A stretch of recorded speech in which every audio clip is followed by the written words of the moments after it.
Chers amis, bonjour. Eh bien, aujourd'hui, je vais vous parler de mon parcours d'humoriste. Ça pourra peut-être donner des idées à certains. Si vous aimez la scène, si vous aimez faire rire les gens. Un parcours qui est des fois jalonné de difficultés, parce que rien n'est facile, mais on apprend bien. Donc, il est clair que j'ai commencé très tôt cette carrière d'humoriste. J'avais 13 ans que j'ai fait mon premier spectacle et j'avais récolté 16 francs à l'époque, mon premier cachet. C'est venu bêtement, parce que mes parents travaillant, ils me confiaient souvent ma tante, qui elle était fan des humoristes, et puis à l'époque c'était, si vous vous souvenez bien, Roland McDan. Elle me faisait écouter en boucle, pendant qu'elle travaillait chez elle, me faisait écouter en boucle ce 33 tours, à l'époque c'était les 33 tours, et puis ça m'amusait, ça me faisait rire, et puis forcément que j'ai avalé tous les textes de Roland McDan, absolument tous, et puis ce que j'aimais bien c'était le contrefaire, et puis mon entourage, lui, s'est contenté de se dire que tiens, il le fait bien.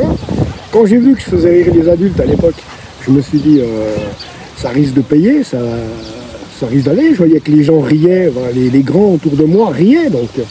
Et ça m'a suivi. Alors je faisais l'imbécile à l'école, bien entendu, je faisais rigoler les copains. T'as bien compris. Et puis jusqu'au jour où on était avec les petits chanteurs de Valorbe. C'était une chorale qu'on avait à Valorbe. On était en représentation au Casino, on avait juste on avait juste un concert à faire. Et puis jusqu'au moment où, j'avais, c'est vrai, aussi avalé des bribes, j'avais avalé aussi tout le contenu du disque de Patrick Sébastien. Et puis bien sûr j'en connaissais des bribes, disons que j'avais écouté en boucle des centaines de fois, et je croyais en connaître que des bribes. Je me suis aperçu que j'arrivais aussi à imiter, donc c'était des imitations au début de Bourvil, de Funès, et puis je me suis aperçu que j'arrivais à les faire. Autour de moi on s'est aperçu que j'arrivais à le faire aussi, ce qui a fait rire encore plus les gens. Puis bien sûr, à l'entracte de ce concert qu'on avait avec les petits chanteurs de Valorbe, je faisais l'imbécile dans les loges, à imiter Bourvil et de Funès et les bribes de spectacle que je connaissais, donc seulement des petits bouts. Et puis, il ne me consulte pas, mon directeur de chorale, il m'écoute, en fait, j'ai pas vu qu'il m'écoutait. On remonte, puis à l'époque, j'avais quoi? Ouais, j'avais 13 ans, c'est ce que je vous dis.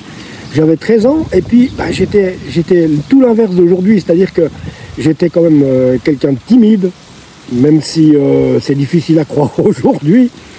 J'étais quelqu'un de timide et puis un peu de renfermé, à part pour mes bêtises.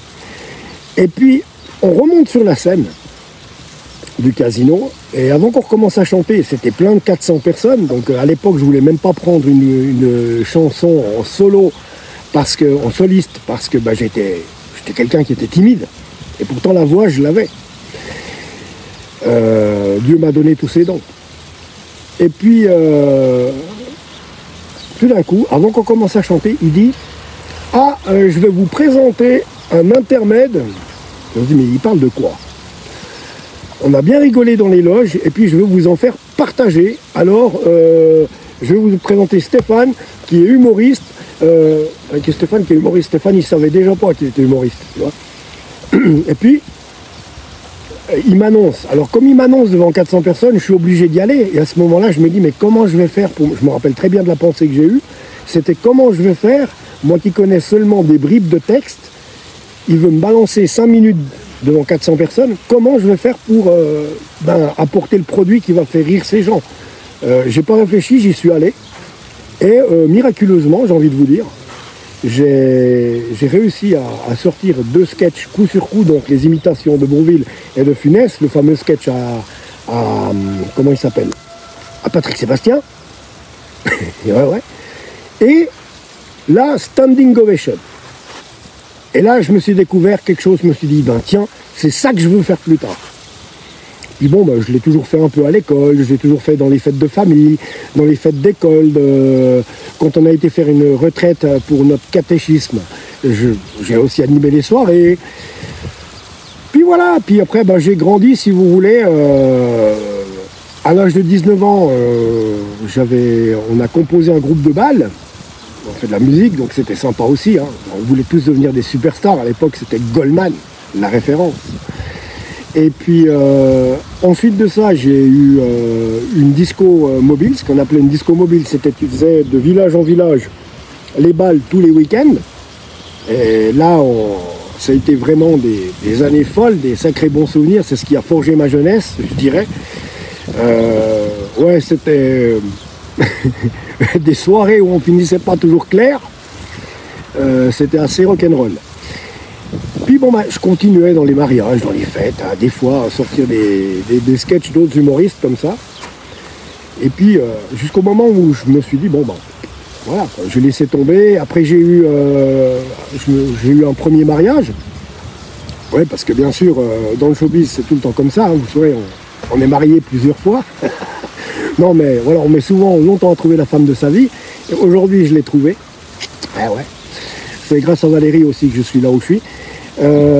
Des accidents de vie qui m'ont amené à vivre jusque dans une cave. Et quand vous vivez dans une cave avec des fourmis par terre et plus personne autour de vous, c'est simple. C'est où vous en sortez ou vous en sortez pas. Moi j'ai eu, comme j'ai foi en Dieu, puisque également je suis chrétien évangélique, pour tout vous raconter, je suis évangéliste également. Ma foi en Dieu a fait qu'il m'a sorti de ce faux pas et il m'a dirigé à créer un spectacle et à vouloir le créer. Alors, j'ai créé mon spectacle et depuis ma cave, j'ai commencé à vendre ce spectacle pendant 8 ans. Et j'ai fait le tour de la Romandie, donc le Valais, Vaud, Fribourg. Je suis pas allé sur Neuchâtel. Ah si, c'est vrai, non, c'est pas vrai. Si à Neuchâtel, sur Neuchâtel, j'y suis allé. Si. Bref, la Romandie. Et puis j'ai sorti un premier spectacle qui s'appelait Le mariage. Et après surtout, vous imaginez bien que ma première expérience maritale m'a, je vais dire, traumatisé. Donc du coup j'ai écrit un spectacle sur la vie du mariage, parce que c'est pas toujours facile. Donc le mariage et après surtout, un spectacle que j'ai tourné en Suisse romande. Et que, ouais, des fois ça plaisait, des fois ça plaisait pas. Bon, j'ai fait beaucoup de café-théâtre. J'ai pas fait que du théâtre. J'ai surtout fait beaucoup de restaurants. Et là, c'est simple. Les restaurants, c'est ça passe ou ça passe pas.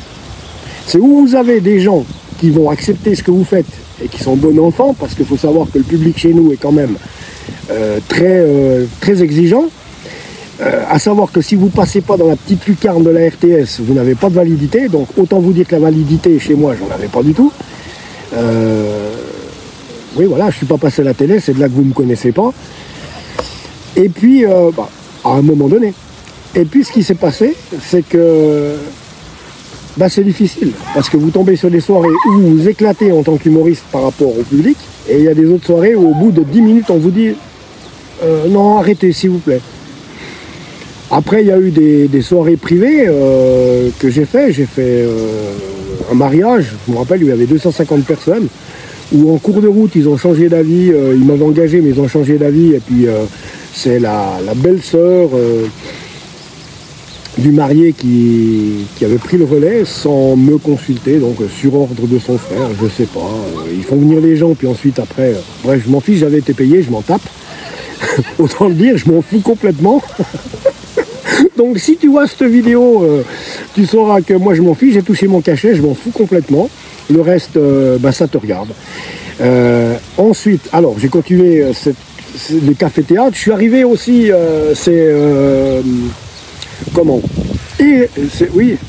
Éric Lécuyer, c'est Éric son prénom, je sais plus, Lécuyer à Lausanne, qui avait repris le Lido Comedy Club en pleine ville de Lausanne, ouais, l'ancien Brumel et compagnie, tu sais. Et puis là, il m'a fait jouer mon spectacle, il m'a fait confiance. Il m'a fait jouer mon spectacle 2 années d'affilée, tant que je te dise pas des bêtises, une fois 2011 et 2012. Avec les billets qui étaient vendus à la FNAC, ça me retiendra toujours, parce que quand tu arrives à la FNAC pendant des années, et puis que tu es client, et puis que tu vois les affiches des autres spectacles, et puis qu'un jour tu te pointes à la FNAC, mais que tu vois ton affiche à toi dans toutes les rues de Lausanne, avec le logo de la FNAC où on vend tes billets 35 francs, là je me suis dit, j'ai quand même fait un bout de chemin et je suis quand même content de ça, parce que c'est pas mon père, c'est pas ma mère, c'est pas mon oncle, c'est personne qui m'a amené ceci. C'est Dieu qui l'a permis dans ma vie. J'aurais même pas la prétention de dire que c'est moi, parce que c'est Dieu qui me l'a amené dans ma vie, le fait de pouvoir faire ça. Il m'a laissé cette chance-là. Et puis ensuite, il y a eu le Swiss Comedy Club où j'ai rencontré Yvan Madonia, avec qui on a collaboré. J'ai fait quelques scènes avec des humoristes qui m'ont beaucoup appris, donc des Sami Alic, des Thomas Wiesel, Johan Provenzano. Et puis il y avait aussi dans le tas Noman Osni, qui est un humoriste français, avec qui j'ai eu beaucoup d'affinités. Et avec Grégoire Führer, le directeur du Montreux Comédie, ils m'ont invité à faire 2 scènes avec des gens du Jamel Comedy Club pour le Montreux Comedy Lab. Et là, c'était super pour moi parce que j'ai été, écoutez, à l'époque, j'écrivais des trucs qui tenaient ou tenaient plus ou moins la route. Enfin voilà, moi, je veux dire, je n'ai pas la prétention d'être à leur niveau. Bien sûr que non, sinon je serais plus connu que ça. Mais j'avais été aligné, tenez-vous bien, Jal avait joué son sketch, il m'avait mis au milieu, après Jal, donc j'ai passé après Jal. Donc pour passer après Jal, je vous explique pas, avec mon petit sketch, je passe après Jal et c'est portugais. Donc, Puis après, ils m'ont mis Walidia, qui a été vainqueur de On demande qu'à en rire. D'accord? Et moi, ils m'ont planté là au milieu. Mais pour moi, ça reste une expérience extraordinaire d'avoir pu travailler avec des humoristes aussi capés qu'eux, parce que bien sûr, j'ai appris. Et on apprend toujours. Puis ensuite, eh bien, bon, j'ai eu un changement de vie. Avant ça, j'ai fait un spectacle pour l'association François Légeret. Ceux qui sont anti-Légeret vont déjà me détester, mais tant pis. C'était à Saint-Légier, on avait fait ce spectacle et il y avait eu du monde, ça avait été super sympa. Il y avait eu des affiches partout dans la dans la Veuvez, pardon. Des affiches partout dans la Veuvez. Et puis dans la ville de Vevey, on arrive pour acheter, une petite anecdote, on arrive pour acheter une baguette de pain et puis j'avais la chemise du spectacle puisque forcément je devais y être le soir, j'étais déjà habillé. On rentre dans la boulangerie, la boulangère elle n'osait rien dire. Il y avait David Frisco qui était avec moi, il y avait Renaud aussi, je me rappelle. Et puis il y avait l'affiche où j'étais avec cette fameuse chemise, puis moi je me pointe. Je dis à la dame, bonjour, j'aimerais une baguette de pain ou des sandwichs, je sais plus. Puis je voyais bien que la nana, elle était en train de regarder le mur où il y avait l'affiche, elle me regardait moi, elle me regardait. Quand j'y repense, puis après pour finir ça s'est terminé, elle vient vers moi, elle me dit ouais ça fait tant, je lui donne de l'argent. Puis elle me tend un marqueur, elle me dit est-ce que vous pouvez dédicacer l'affiche qui est contre le mur. Donc c'était sympa quoi. Puis après, je suis parti vivre à Estavayer, comme j'avais pas de travail, j'ai retrouvé du travail, je suis parti vivre à Estavayer. Dans les temps, c'est là. Et là, c'est marrant parce qu'on dit toujours, des fois, on ferait mieux de se taire, mais là, j'ai bien fait. Le jour où je suis arrivé à Saint-Légier pour faire ce spectacle, j'étais célibataire et j'étais dans ma cave. Et Renaud me dit en sortant, j'espère, parce que vous voyez les hommes comme on est, surtout quand on est célibataire. Renaud, il me dit, j'espère qu'il y aura de la femme ce soir. Je lui dis, de toute façon, en fermant la porte de la voiture, je lui dis, de toute façon, je suis pas là pour trouver la femme de ma vie. Et écoutez bien ceci. On y va, la soirée se passe. Et puis, quand on était en train de régler le son, il y avait une jeune femme, j'avais l'impression déjà de l'avoir vue. Bon. Et elle tirait des caisses de bouteilles parce qu'elle s'occupait du bar. Puis bon, elle faisait un schnabre, un bruit pas possible. Avec ses caisses, puis moi qui étais en train de tester le micro, je lui dis mademoiselle, madame, est-ce que vous pouvez faire moins de bruit s'il vous plaît, parce que là on est en train de faire des réglages. Après la marmonnée, je sais pas quoi, voilà. Puis je me pense, je regarde Frisco, puis je lui dis mais quelle conne celle-là. À la fin du spectacle, elle vient fumer une cigarette avec moi. Une semaine après, on vivait ensemble. Un mois plus tard, elle était enceinte de notre fils Dorian. Et quand je pense que je suis arrivé en 10 ans, en claquant la porte de la voiture, je suis pas venu ici pour ça. C'est pas ici que je vais trouver la femme de ma vie. Donc, pour les célibataires qui désespèrent encore, on ne sait jamais, ça peut arriver à tout moment. La preuve, en tout cas, je remercie Dieu d'avoir mis Valérie sur mon chemin. parce que j'aurais rien fait de tout ça, autrement j'aurais rien fait de bon. Je savais faire que la foire entre deux et tout ce qu'il fallait pas. Et puis autrement, ensuite, les années passent. J'ai pendant 5 ans arrêté de faire des spectacles parce que je veux dire, j'ai été un peu, voilà, je me suis un peu, j'étais plus à Lausanne, donc j'étais plus en contact avec les professionnels du milieu. C'est ce qui m'a un peu éloigné de la grande scène et puis des possibilités de pouvoir faire quelque chose. Et puis bon, ce qui s'est passé, c'est que bon, j'ai abandonné, je me suis mis à travailler, je suis devenu responsable d'expédition ici dans une usine à Valorbe. Je me suis lancé sur YouTube, alors j'ai fait du développement personnel et c'est pas du tout ce qu'il fallait faire. J'avais 2500 abonnés et quand j'ai rencontré Dieu qui m'a montré que la voie c'était pas le développement personnel mais qu'il fallait s'en remettre à lui, parce que c'est ce qu'il faut faire, hein. Je vous invite tous du reste à remettre vos vies à Dieu parce que sans lui vous ferez rien, moi je vous le dis. C'est pas moi qui l'invente, c'est écrit dans la Bible. Ensuite, Frisco derrière, je lui dois aussi une fière chandelle parce que quand j'avais arrêté, ça lui plaisait pas. Et puis, il me disait tout le temps, tu fais chier, remonte sur scène. Tu fais chier, remonte sur scène. Puis, c'est vrai qu'au début, je l'écoutais pas trop. Et puis, à force qu'il insiste, je me suis dit, mais il a peut-être raison.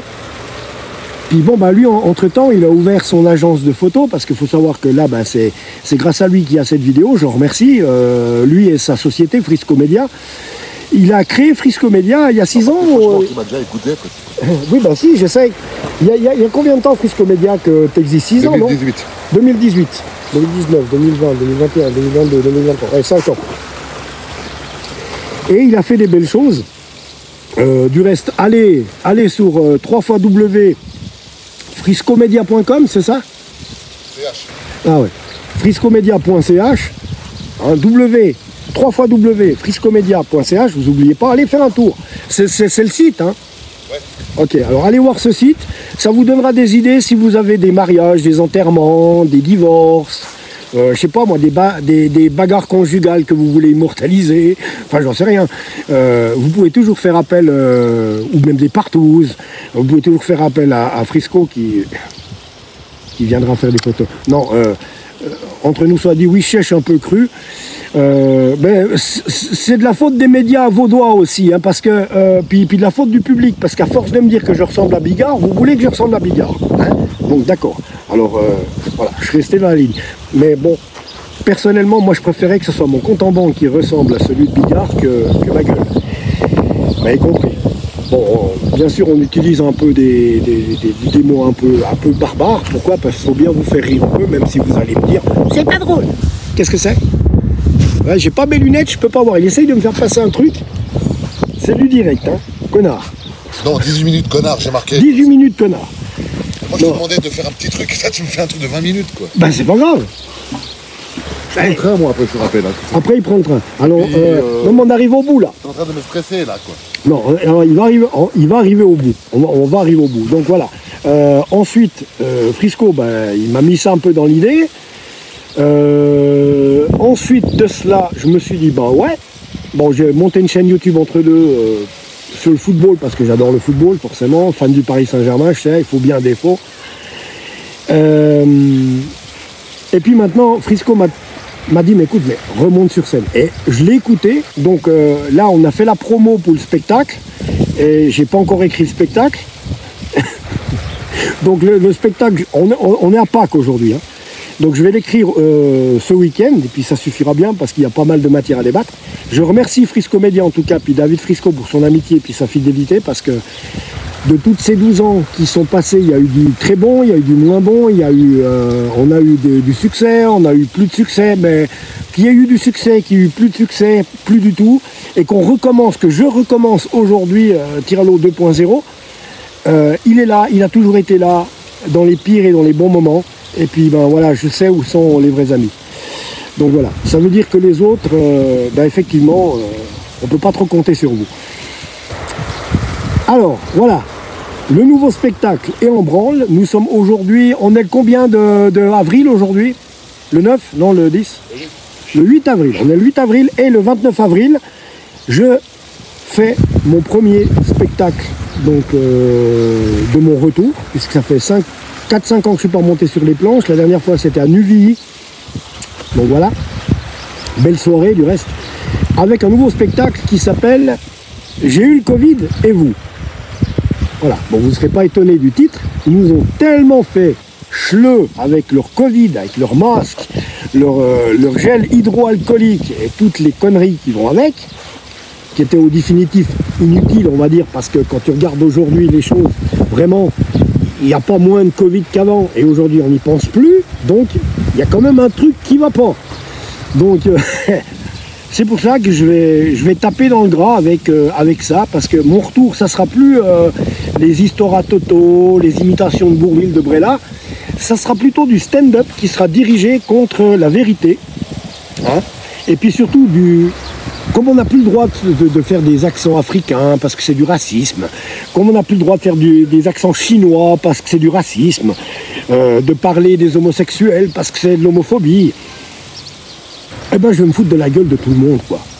Voilà, des gens qui se disent normaux, tu sais, les bien-pensants, ceux qui croyaient tout beau, tout propre, avec l'arrêt au milieu, hein. Voilà, donc si vous vous sentez visé, c'est que vous avez quelque chose à vous reprocher. Mais vous n'allez pas être raté, je vous le dis. Mais en douceur, parce que je suis humoriste, je ne suis pas politicien. Voilà les amis, eh bien c'est tout ce que j'avais à vous raconter sur ma biographie. Pour ceux qui ne le savaient pas, on a entendu beaucoup de choses. Maintenant, la vérité, elle est sortie de ma bouche. Vous savez maintenant de quoi il en retourne de tout ça.